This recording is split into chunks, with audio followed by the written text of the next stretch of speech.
All right, everybody. Welcome to our new video, our latest in the series. Speak up, Mr. Manager.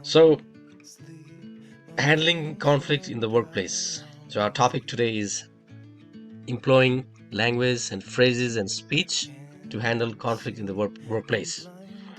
So, so the idea is to open up yourself to your listeners. It's so important. And how do you do that? Well, you do that, you open up yourself to your listeners by storytelling. Storytelling is so key. Storytelling is now about handling conflict in the workplace. Employees not pulling along their job responsibilities, uh, say with things like they're not showing up on time or they're showing up late.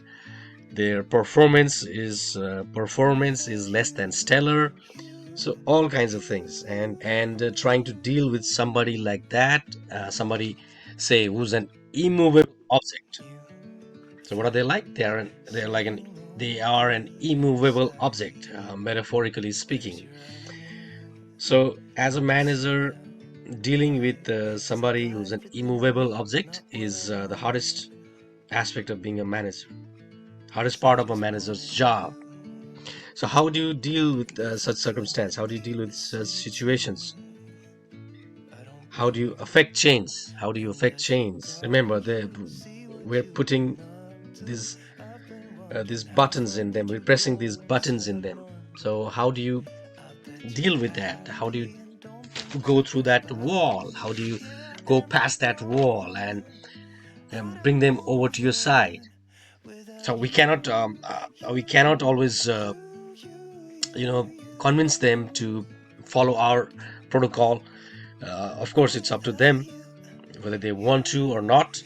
But it's our job, it's our responsibility as a manager, as a leader, to try to convince them, to try to lay out options, to try to uh, throw in perspectives, try to offer them references and perspectives and different ways to look at things.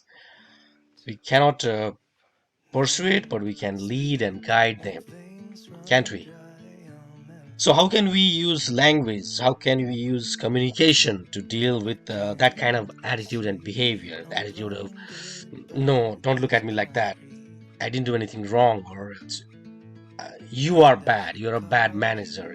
How do you deal with that kind of attitude and behavior? So, we do it by leading and guiding them, the other person.